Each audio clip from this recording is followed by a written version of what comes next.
Greetings, salutations, hi, happy Black History Month. Let's talk about Garrett Augustus Morgan Sr. He was born March 4th, 1877. I be wanting to say 19 so bad. It was 1877.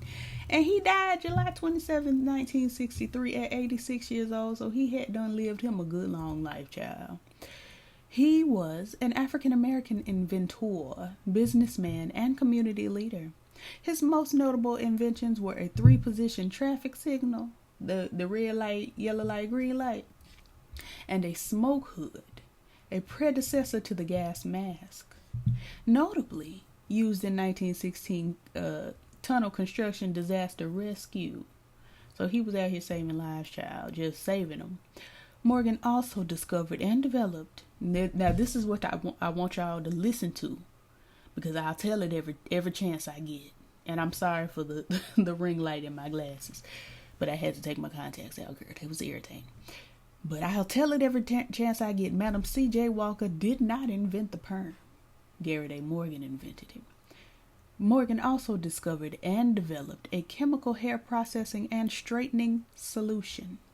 He created a successful company based on his hair product inventions, along with a complete line of hair care products. Not Madam C.J. Walker.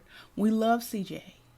We love her. That's our girl. First black millionaire, or whatever they say, even though that's probably not true either, because that other light-skinned lady. Whatever. We love Madam C.J. Walker. But let's talk about Garrett A. Morgan and his contributions to hair, honey. Has you girls out here looking fried, dyed, and laid to the side, okay? He became involved with in the civic and political advancement of African Americans, especially in and around Cleveland, Ohio, which is where he died. That's where he died. We're going to go to early life and education. Morgan was born in 1877 in Claysville, Bourbon County, Kentucky, an almost exclusively African American community outside Paris, Kentucky. You know we love a black community. His father was Sidney Morgan, a son and freed slave of Confederate General John H. Morgan of Morgan's Raiders. So, his daddy was racist. His mother, also a freed slave, was Elizabeth Reed, daughter of Reverend Garrett Reed. Hallelujah. She was part Native American, so you know Garrett had a good little conglomerate. You know, he had at least one sibling, a brother named Frank, who helped in the 1916 Lake Erie Tunnel rescue. Morgan only received a 6th grade education, but he was a genius anyway, at Branch Elementary School in Claysville, then moved in search of work at the age of 14 to Cincinnati, Ohio. Career. He spent most of his teenage years working as a handyman for a Cincinnati lawnmower. Like many African-American children growing up at the turn of the century, Morgan had to quit school at a young age to work full-time. I know my granddaddy did. My great-granddaddy. Morgan was unable to hire a tutor and continue his studies while working in Cincinnati. In 1895, he moved to Cleveland, where he began repairing sewing machines for a clothing manufacturer. This experience sparked Morgan's interest in how things worked, and he built a reputation for fixing them. His first invention made during this period was a belt fastener for sewing machines.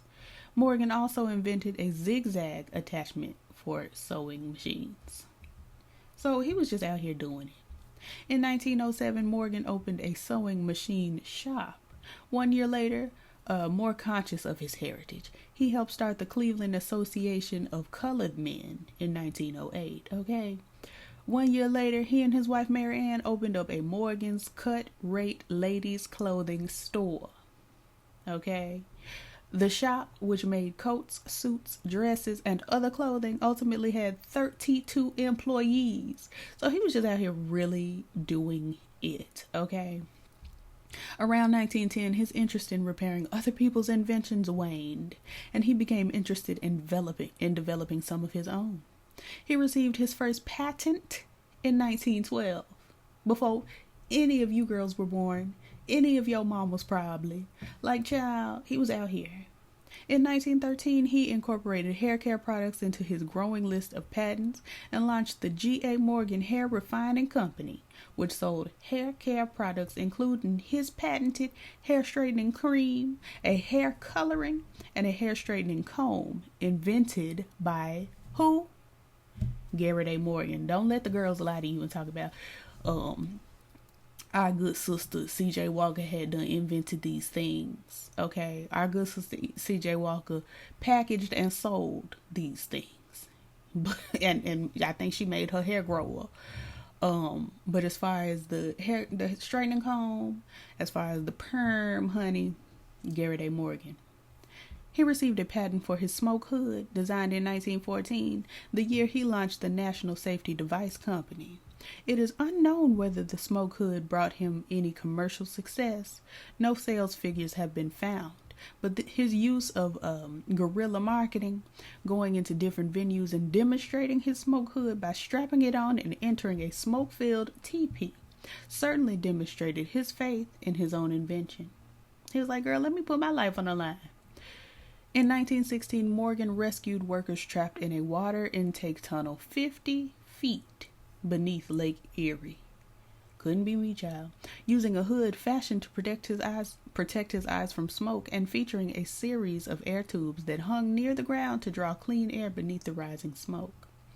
Later, he developed glaucoma and by 1943 was functionally blind. He had poor health the rest of his life, but continued to work on his inventions.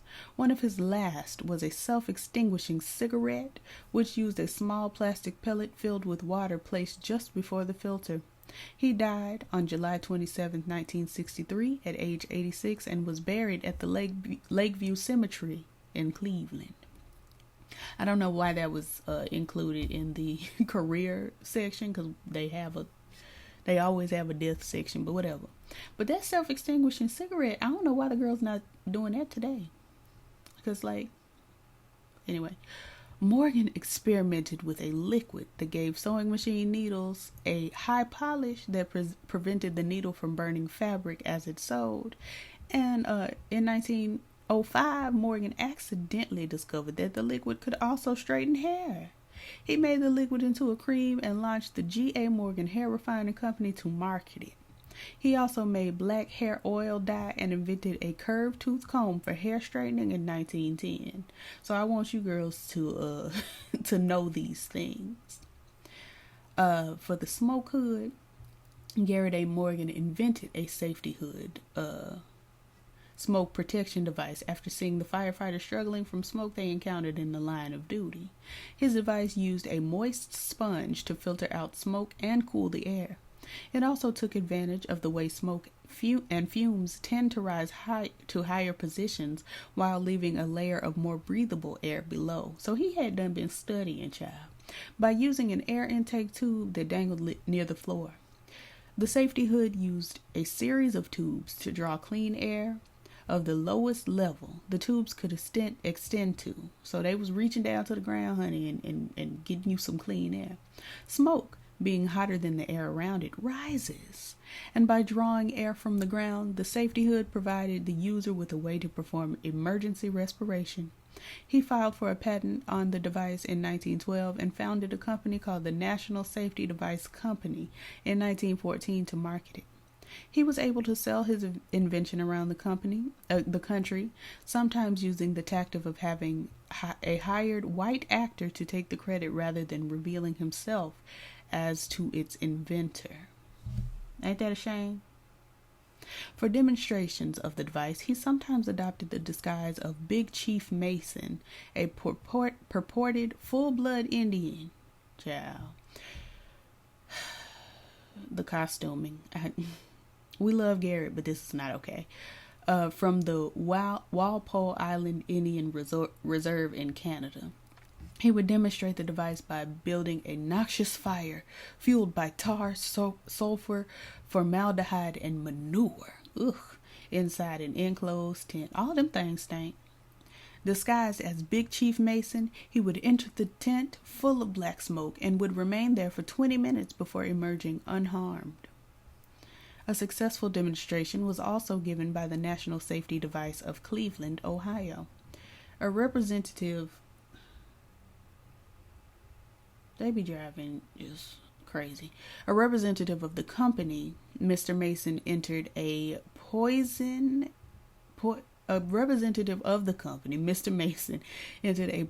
building with Morgan's hood on his head and remained in that environment for 20 minutes. The test was satisfactory according to Chief Stickle of the Cleveland Fire Department, who said that the device was much cheaper and simpler than the oxygen mask used during that time. After the demonstration, there should have been a comma there. After the demonstration, Chief Stickle recommended the purchase of several hoods for the fire department. Mr. Mason continued to make numerous demonstrations. Oh my God, I cannot speak. At Ravenna, Youngstown, Canton, and other neighboring cities where the device was proclaimed as a success. The purchase of Morgan's smoke helmet was not limited within the boundary of fire departments in Northeast Ohio. Many large cities throughout the United States had Morgan's smoke helmet in their fire departments, hospitals, asylums, and ammonia factories, and were using them satisfactorily. His safety hood device was simple and effective, whereas the other devices in use at the time were generally difficult to put on, excessively complex, unreliable, or ineffective. It was patented and awarded a gold medal 2 years later by the International Association of Fire Chiefs. Morgan's safety hood was used to save many lives during the period of its use. By World War I, his breathing device was refined to carry its own air supply, making it a gas mask. However, upon their entry into the First World War, the United States Army adopted the British small box respirator and French M2 respirator as their standard anti-gas equipment, the former invented by a Newfoundlander, Cluny McPherson. This look like the man from, what's that movie with Gal Gadot, honey, Wonder Woman? He looked like, maybe he was based on him. Anyway, he also developed later models that incorporated an airbag that could hold about 15 minutes of fresh air. His invention became known nationally when he held a rescue that saved several men's lives after a July 24th, 1916 tunnel explosion under Lake Erie.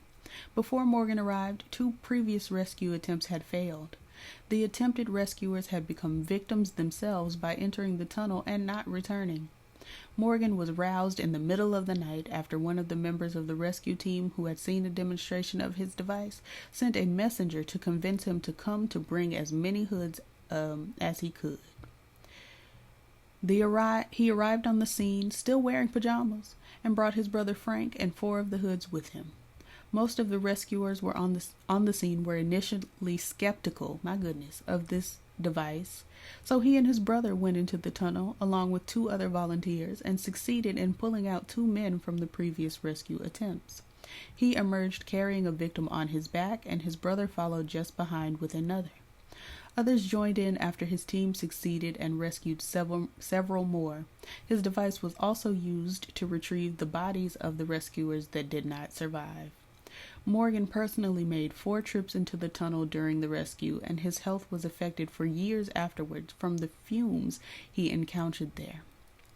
Cleveland's newspaper and city officials initially ignored Morgan's act of heroism as the first to rush into the tunnel for the rescue and his key roles as the provider of the equipment that made the rescue possible, and it took years for the city to recognize his contributions. I wonder why. The mayor of that time, Harry L. Davis, failed to put Garrett Morgan's name on the list of recommended heroes. I wonder why. City officials requested the Carnegie Hero Fund Commission to issue medals to several of the men involved in the rescue, but excluded Morgan from their request. I wonder why. He believed that the omission was racially motivated. Yeah, girl. Morgan's suspicions were confirmed by Victor M. Sincere of the Bailey Company in his statement to the Citizens Award Committee. Your deed should serve to help break down the shafts of prejudice with which you struggle, and is sure to be the beacon of light for those that follow you in the battles of life. Later in 1917, a group of citizens of Cleveland tried to correct for the omission by presenting him with a diamond-studded gold medal. Honey, diamond-studded, okay? The Diamond Princess is in the building. After the heroic rescue, Morgan's company received order requests from fire departments all over the country. However, the national news contained photographs of him, and officials in a number of southern cities canceled their existing orders when they discovered he was black. Morgan said in his diary, "I had but little schooling, but I am graduating from the school of hard knocks and cruel treatment. I have personally saved 9 lives." He was also given a medal from the International Association of Fire Engineers, which made him an honorary member. Morgan's invention of the safety hood was featured on the television show Inventions That Shook the World and Mysteries at the Museum. I don't know why that's being said right here when they always have the the thing at the bottom, but whatever. Traffic light. The first American-made automobiles were introduced to the consumers just before the turn of the 20th century. We know Henry Ford, child. And pedestrians, bicycles, animal-drawn wagons, and motor vehicles all had to share the same roads. That's crazy. To deal with the growing problem of traffic accidents, a number of different versions of traffic signaling devices began to be developed simultaneously starting around 1913. Morgan had witnessed a serious accident at an intersection, and while he filed a patent for a traffic control device having a third warning position in 1922. The patent was granted in 1923. Although this was not the first system with a warning, a 3-signal system being invented in 1920 by William Potts, whoever that may be, and several other previous systems, some of which had audible warnings. So they had done made like some other stuff, but Garrett is the girl, honey. He worked with the NAACP. He donated money to HBCUs. He founded the Cleveland Call, which was a weekly newspaper in 1938, and participated in its merger that created the Cleveland Call and Post newspaper. He purchased a farm near Wakeman, Ohio. Upon that land, he built the Wakeman Country Club, open to blacks, unlike most country clubs then, because he was fancy. Morgan was a member of the Prince Hall Freemasons in Excelsior Lodge number 11 of Cleveland, Ohio, and he belonged to Antioch Baptist Church, child. In 1931, seeing that the city was neither properly addressing the needs of its African American citizens, what's wrong with me? He ran for a seat on the Cleveland City Council as an independent, but you know what? He was not elected, and I wonder why. Personal life. He married Madge Nelson in 1896, only to divorce in 1898. In 1908, he and Mary Hasek were married. Together, they had 3 children. John P. Garrett A. Jr. and Cosmo. All right. You better reach for the stars. Morgan died in Cleveland in 1963, where he was interred in the Lakeview Cemetery. Awards and recognitions. He had been awarded, child, with all sorts of things that I already told you. But he was included in the 2002 book 100 Greatest African Americans, which is a book that I have in my cart on Amazon. And if anybody want to buy it for me, child, let me know. He is an honorary member of the Alpha Phi Alpha fraternity, for what I do not know. But thank you so much for joining us for this Black History enlightening moment. And do go and tell all your friends and family that Madam C.J. Walker did not invent the perm. She didn't. And that's that on that. Peace.